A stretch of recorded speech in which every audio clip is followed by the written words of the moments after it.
Autonomous drones. We hear that term thrown around a lot, right? But what does it really mean? I mean, how can a machine just fly itself through a city with no one at the controls? It sounds wild. Well, today we're gonna pop the hood and break down the anatomy of a truly autonomous drone, piece by piece. So, I want you to imagine something. An emergency medical delivery has to get across a jam-packed city, and it has to get there fast. Or maybe there's a critical power line that needs inspecting after a huge storm in some really remote, dangerous area. Thing is, there's no pilot for miles. It's just a single drone doing the job all by itself, dodging buildings, navigating streets, and landing right on target, flawlessly. So how is that even possible? I mean, it really does sound like something out of a sci-fi movie. But believe it or not, this is happening right now. The secret? Well, it's not just one thing. It's this incredible convergence of 4 totally distinct layers of technology. And we're gonna peel back every single one of those layers, starting with the rules of the road, all the way to the AI brain that's running the whole show. All right, so the first piece of the puzzle, the most fundamental step for any of these long-range missions, well, it's not what you'd think. It's not a fancy piece of tech at all. It's all about the rules. It's regulatory. See, before a drone can even think about flying itself across town, it has to get permission to fly where a human pilot can't physically keep their eyes on it. And that brings us to our first big acronym, BVLOS. BVLOS. It stands for Beyond Visual Line of Sight. You can think of this as the regulatory key that unlocks the door to true autonomy. All it means is that the drone is flying so far away that the pilot can't see it with their own eyes anymore. Once you get that approval, that's the official green light to start doing these incredible long-distance missions. You know, for the longest time, all drone flying was what we call VLOS, Visual Line of Sight. And that's exactly what it sounds like. The pilot has to have eyes on the drone at all times. That really limits you, right? You're talking missions of maybe a few hundred meters, tops. But BVLOS completely breaks that leash. Suddenly you're talking about missions that can cover huge distances, automating all kinds of tasks, and opening up a world of possibilities that were just impossible before. A total game changer. Okay, so we've got permission to fly far. Awesome. But now we have a physics problem. How on earth does a drone get the sheer power and endurance it needs for these long-haul flights? I mean, your typical battery-powered drone, the kind you might see around, you're lucky if you get 30 minutes of flight time. That is just not going to cut it for a cross-city delivery. And this is where we have to talk about the power plant, the engine of the drone. And really, you've got 2 main camps. On the one hand, you have good old-fashioned internal combustion engines, gas power. They're absolute workhorses, powerful, they can carry heavy stuff, and you can refuel them in seconds. But they're noisy and complicated. Then, on the other hand, you've got the electric option, batteries. Super quiet, really precise, and way easier to maintain. But, and it's a big but, their flight time and what they can carry is pretty limited. It's a classic trade-off, right? Power versus finesse. So what do you do? Which one do you pick? Power or stealth? Long range or pinpoint precision? Well, what if you didn't have to choose? Turns out, the most advanced systems, they don't. They combine them. And the solution is called hybrid propulsion. And the way this works is just brilliant. A small, super efficient gas engine isn't actually turning the propellers. No. Instead, it's acting like a tiny generator up in the sky, constantly creating electricity. And that electricity powers the electric motors and keeps the batteries topped off. So what does this get you? Well, you get the amazing long-range endurance of a gas engine, but you also get the ability to flip a switch and go into a completely silent electric-only mode when you need to be stealthy. It is, quite literally, the best of both worlds.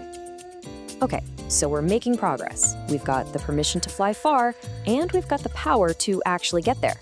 But that's still not enough, is it? Now for the really tricky part. How does the drone navigate a messy, cluttered, 3-dimensional city all by itself? For that, it needs a brain. And in this case, that brain is a really sophisticated path planning algorithm.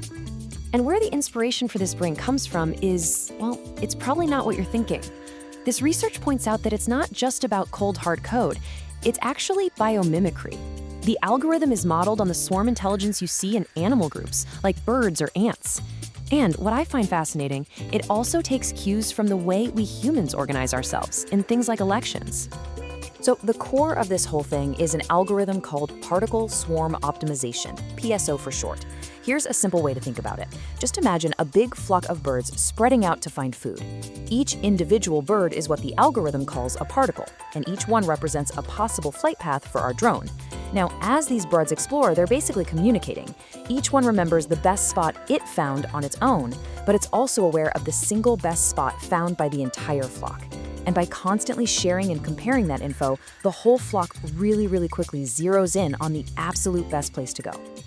But the researchers here took that basic idea and kicked it up a notch, creating an improved PSO that kind of mimics a human social structure, almost like an election.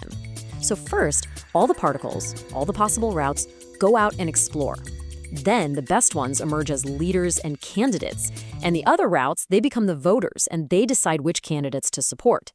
It's this system of competition and support that really refines the search and optimizes the path.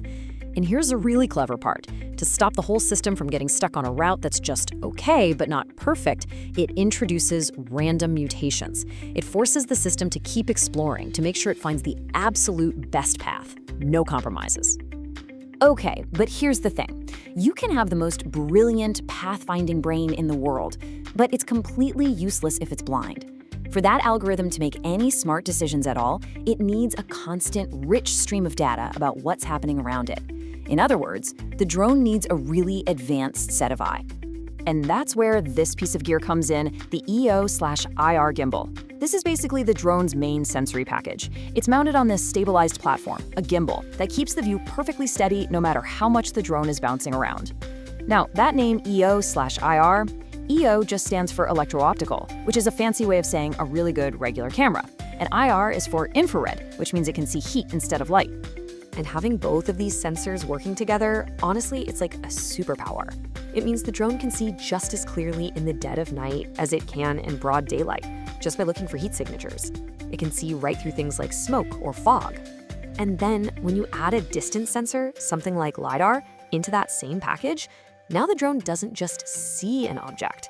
It knows exactly how big it is and precisely how far away it is. And all of that critical data gets fed straight back into that path planning brain we talked about. All right, so we've got all the pieces on the table now. Let's put them all together and see how they create this seamless, autonomous system that is already starting to change entire industries. So here it is, the whole anatomy in a nutshell. First, you've got BVLS. That's the permission to fly far. Then you have the hybrid propulsion system. That's the power to go the distance. After that comes the intelligent path planning algorithm. That's the brain to navigate safely. And finally, the advanced EO/IR sensing. Those are the eyes to see the world. You see how each layer builds on the last one? Together, they create a truly autonomous machine. And look, this is not just some cool idea on a whiteboard. This technology is out there right now, being deployed in the real world. It is completely transforming how we do things like mapping and surveying, security and surveillance, and inspecting critical infrastructure like our power grid. It's being used in emergency response, in construction, in managing our smart cities. It's making all of these jobs way safer, way faster, and a whole lot more efficient.